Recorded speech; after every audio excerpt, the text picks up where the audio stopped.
Welcome to the Human Capital Innovations Podcast.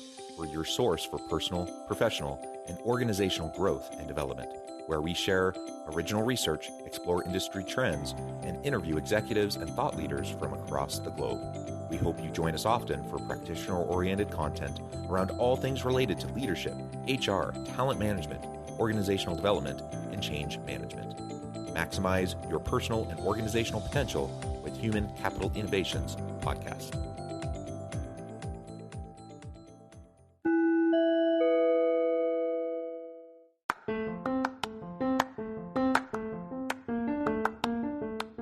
If you enjoy the Human Capital Innovations Podcast, enjoy ad-free listening by going to the Patreon page, and please consider contributing even at the producer or sponsorship level. And please leave a review. Thank you for your support.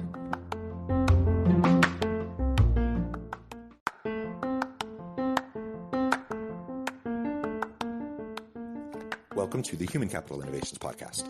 In this HCI Podcast episode, I talk with Dr. Neil Malhotra about the biggest issues facing social innovation and responsible capitalism over the next decade.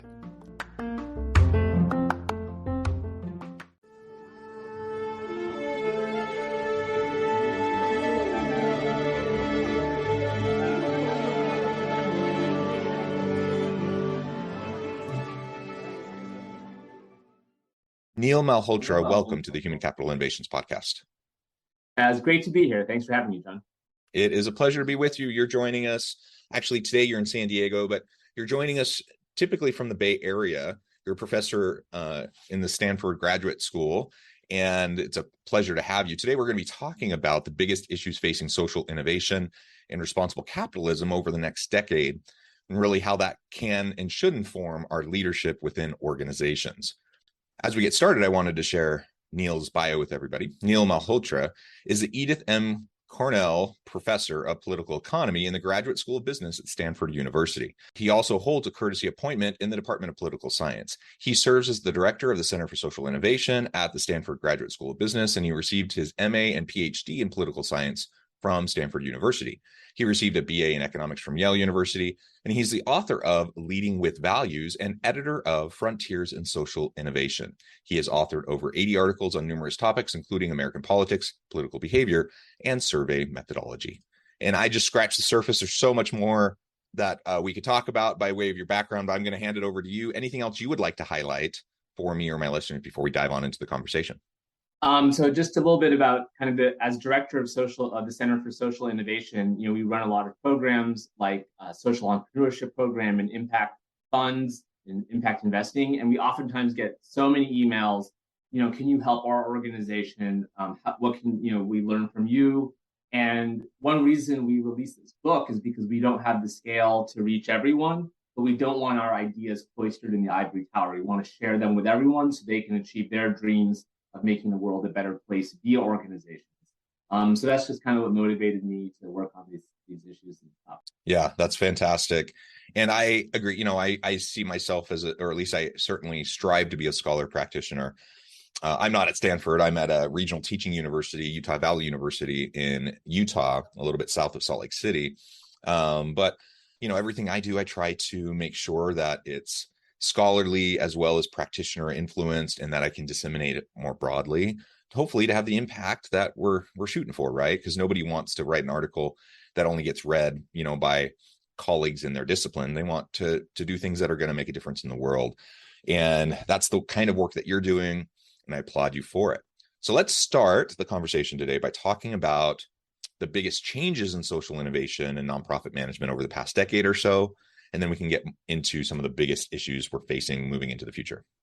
Great. Well, I think your question kind of reveals some of the changes. So definitely 2 decades ago, the main vehicles of impacting society through organizations was the nonprofit form and also government. So people who were interested in influencing society for the better tended to go into those fields. And, I think a big advance in nonprofit management at the time was to make nonprofits run more as regular businesses, have revenue models, don't just rely on foundation funding, et cetera.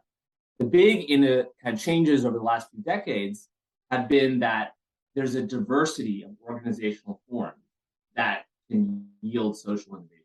So you have for-profit corporations, hybrid corporations like benefit corps and B corps. You have different funding models, so not just philanthropic funding, but you have impact investing funds, and not just niche impact investing funds, but ones started by major financial institutions like JP Morgan, Texas Pacific Group, et cetera.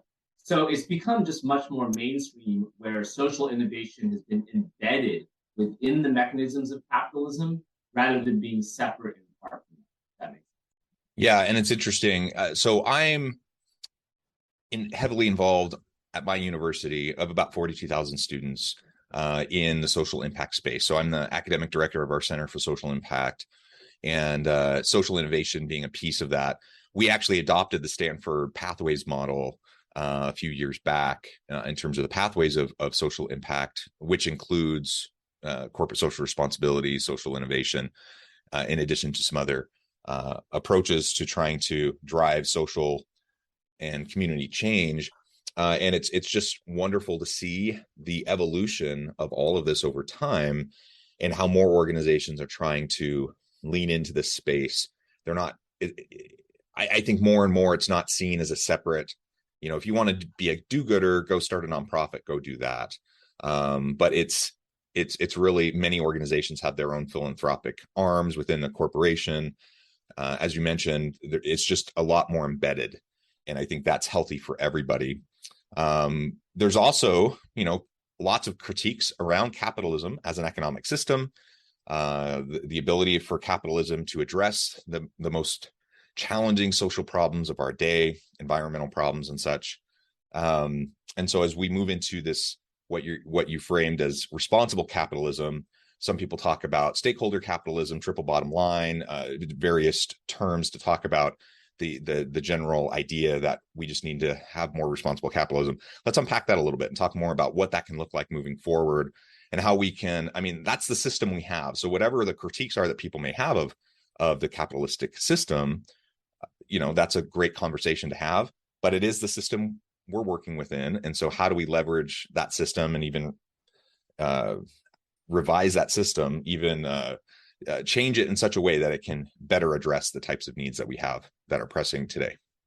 Yes, that's a great question. And just a little bit of historical context for your listeners, kind of the growth of shareholder capitalism it was not an immoral thing. It was a moral thing in the 70s and 80s.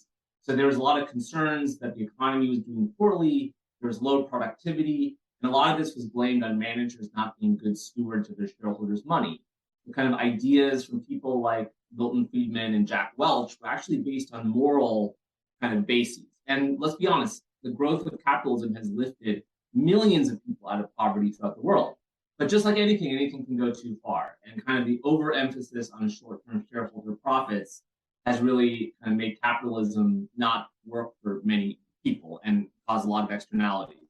So I think there's a lot of lip service around stakeholder capitalism. And the problem is that nobody actually wants to write down what it means.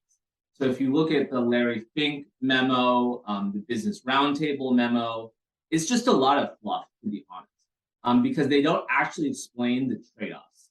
So if you actually, shareholder capitalism, for all its faults, is extremely logical. It basically says, if you work for these shareholders, you have one job, which is to maximize the share price for the company. And whatever you do, that's what you need to do.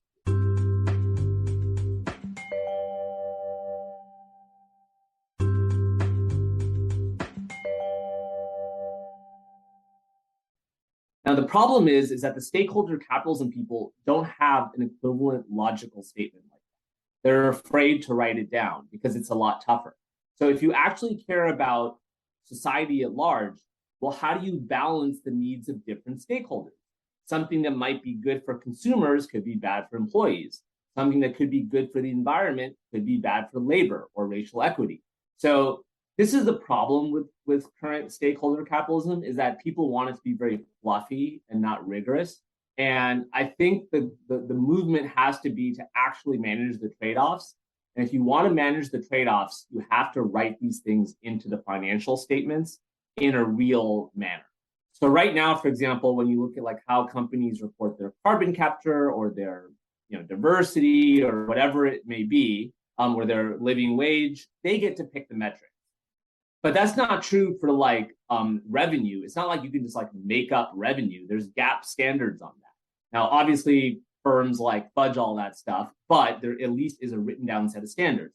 So if you want to move to stakeholder capitalism, you need to have the tools, machinery that shareholder capitalism has, which is a set of accounting and reporting. Yeah, that's a really, really good point. And on the one hand, I really like that organizations are now being pushed towards reporting on these sorts of things. But you're right, it's completely all over the place. So it's hard to have apples to apples comparisons, and every organization really just gets to decide how they're going to report it. And so that makes it really challenging. And so then it's the question of, is it just spin? Is this just really PR? Or are they actually doing anything that's making a real impact? Are they really addressing these types of issues? Say it's diversity, equity, and inclusion. Okay, great. What does that mean? What does that look like within organizations? What are the metrics that need to be reported? And you're right, that hasn't been fully fleshed out, certainly not to the point where people are agreeing on it and everyone's doing the same thing. So people are reporting on all sorts of different things. On the one hand, again, it's good that people are now thinking about it more, reporting on it. We need to go to the next step and get people to actually have consistency in the reporting approach. You talked about GAAP, for revenue and financials. What might that look like for stakeholder capitalism if we were going to go down that path further? I mean, yes, there's like engineers and accountants working together on these issues. So, for example, there's ideas that you would actually kind of count and what your environmental impact is. So you would actually look at how much carbon you put into the atmosphere versus, taken out, how many trees were planted versus taken out, how much pollution was put versus reduced, things like that. You could put dollar values on that. And then, what's reported is, this was your profits, which helped your shareholders, but we're now going to subtract out what you hurt society along with it. And then potentially, once you have that kind of reporting, that stuff can be taxed, right? And then it can actually pay penalties, and you have to internalize those externalities. Additionally, there may not be official government taxes, but there could be informal taxes. For example, once you report that stuff, like this was your dollar value of the environmental damage you did, maybe then pension funds and foundations can divest from you because they have the actual information, just like they would divest from you now if your revenue started falling. How you get everyone around the table to agree on what these standards are going to be, that's tough, right? And I'm not sure how that happens, but that's probably the next step. But I would say that the shareholder capitalism had very similar controversies, and they were able to solve them. So, for example, it seems like a minor issue, but how do you count an account receivable, right? Now, that's like a minutia issue in accounting, but it's actually quite complicated. Yet they have a GAAP standard on when an accounts receivable goes into revenue versus not. So I'm just saying is that just because something is hard doesn't mean you shouldn't do it. And there's been, I think, equally hard challenges in the past that people were motivated to solve because of the benefits to society, because we need to have common accounting standards. And I hope we can do it again. Yeah, agreed. We shouldn't shy away from something just because it's challenging, just because they're difficult conversations, just because it may seem a little bit politically charged. They're necessary conversations, and with the types, the scope and scale of the challenges facing the world right now, we need this, and we need this badly. I'm wondering now if we can transition a little bit as we're thinking about responsible capitalism. We're thinking about social impact, social innovation. What does all that mean now from a leadership perspective? If I'm running a team, say middle management on up through executive level, C-suite, why should this matter to me above and beyond the PR piece? That most organizations recognize they need to do something, otherwise they're going to look like a horrible corporate citizen, and then their customers are going to flee, and it's going to be a challenge. But beyond that, getting to the point where this is something that actually matters to us. Why does it matter? Why does it need to be a focus? And what can I do as a leader to better embed successful impact metrics and approaches within my organization, and maybe lead out on this before there's any standards that are established? Yeah, so I'll answer that from kind of like a moral perspective and then a strategic perspective. So, from a moral perspective, capitalism relies on these institutions being very strong, like democracy, et cetera. And if all of these social problems kind of threaten those institutions, whether it be climate change or inequality, et cetera, then there's not really a good environment to do business. So, I think Americans and Europeans, people kind of in the industrialized world, they have a lot of privilege and they don't oftentimes see that a lot of things they take for granted, like the rule of law, property rights, et cetera, like don't exist in every country, low corruption. And, that's fairly fragile. So that can go away if these social problems create social instability. Now, I think on a strategic perspective, it's actually unclear for a lot of companies if their customers really care. I mean, especially like, maybe B2B companies or, companies are just not in the public eye. But I would say that there's so many stakeholders that can give you help. And that includes, regulators, employees that walk out, things like that. And I would say that the whole stakeholder capitalism model is so much more democratized than it was 30 years ago, or let's say in the 1950s. So, I mean, what Ralph Nader did to put pressure on the car companies, and that's something very, very hard to do that he did. You have to like kind of build a social movement. You have to convince like elites like the New York Times that you're serious, things like that. Well, now you can just have viral tweets and you can put a company on its heels. So companies have to be just a lot more careful than they were in the past because the ability for mobilization socially is just a lot easier than it was decades ago.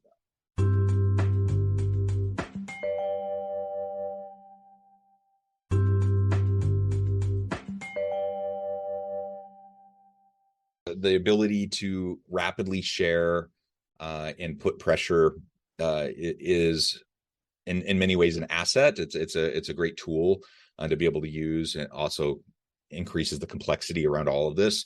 And perhaps it makes it a challenge for organizations to want to get around the table to have these hard conversations.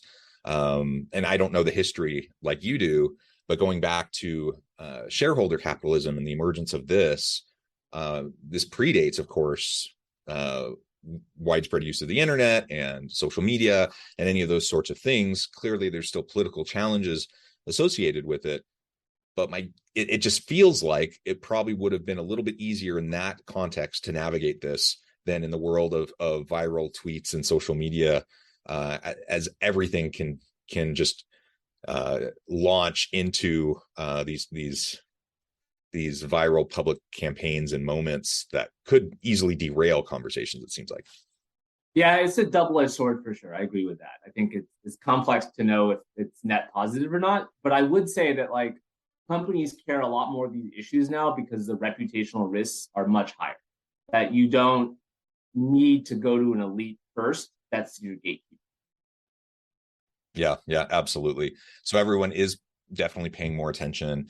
And again, that's one of the greatest shifts that I've noticed over the last couple of decades is, when we talked about social innovation or corporate social responsibility, 20 years ago, triple bottom line even, and some of these types of things, they were fringy. Some people were focusing on them, but they weren't the mainstream. And now this is becoming more and more mainstream. It's just kind of the general expectation. And certainly for millennials and for Gen Z workers, they don't want to work for an organization that isn't, more responsible or taking, what they deem to be good, healthy stands on social issues and those sorts of aspects.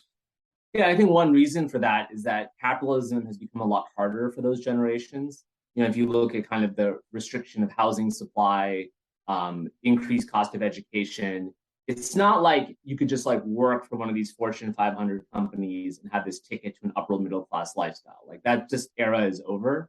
So I think a lot of this younger generation, they have to be motivated by something more than this hedonism because it's not there for them anymore. So that's why I think you have a lot of this generation saying, okay, well, if work is not going to get me an upper middle class life, it has to be consistent with my value. Otherwise, what's the point? Yeah. Very well said. So I'm wondering now, as we're getting close to wrapping up, if there's any final thoughts as you're thinking into the 5-10 years plus into the future, where do you see things moving? What do you think the state of affairs will be, say, in a decade from now? Do you think we're going to be able to wrap our heads around and start making really good, substantial movement towards addressing things like climate change through our corporations, those sorts of things? I think yes. And I think one reason for that is that I think we're getting more disciplined. And just like kind of finance became more disciplined with kind of thinking through what makes the value of a company, gathering more data, we're going to be doing the same thing on the social space. So you can't just kind of have nice glossy brochures anymore. I think it's going to be that you have to kind of show that you're making impact. You have to have a theory of change, strategies for measuring impact. And our book, Frontiers in Innovation and Social Innovation, goes over all of these models and frameworks. And increasingly, like if you want to be in this sector, you kind of need to be conversant in these models and frameworks as is getting more disciplined. You can't just show up with a glossy brochure. All the impact investors demand it. And I think that's a good thing. I think kind of being more careful and rigorous is what leads to success. So that's why I'm optimistic about the future. Yeah, good. And I share that optimism with a healthy skepticism. I mean, it's like it's hard. And so we know it's hard, and hard things, to move the needle. You just have to continually put effort and pressure into it. But I do feel that overall, I remain optimistic, and it's worth the effort. It's worth the time and the energy. It's worth putting the pressure on our organizational leaders, on our politicians to make positive movements. And ultimately, I do think it will bear fruit. I just hope we can get there fast enough. But I sure hope we do. Well, Neil, this has been a real pleasure. I know at the time I'm going to have to let you go here in a few minutes, but before we wrap up for today, I just wanted to give you a chance to share with listeners how they can connect with you, find out more about your work, and then give us a final word on the topic for today.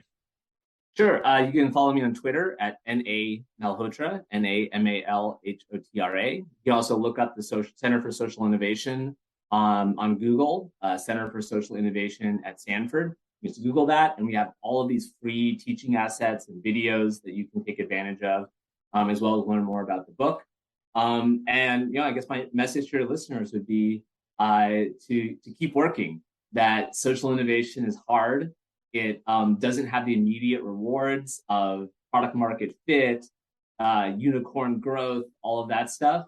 But in the long term, kind of slowly and sustainably building society for the better, improving human welfare is worth it. It is absolutely worth it. Worth the time, the effort, the energy, for sure.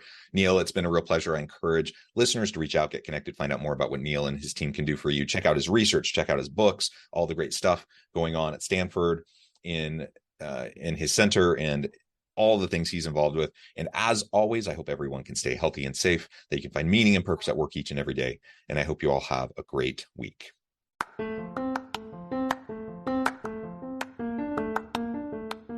Do you enjoy the Human Capital Innovations podcast? Enjoy ad-free listening by going to the Patreon page, and please consider contributing even at the producer or sponsorship level. And please leave a review. Thank you for your support.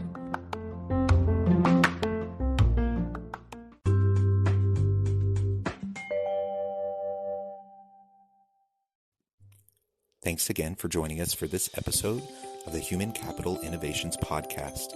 I hope you stay healthy and safe, and that you have a great week.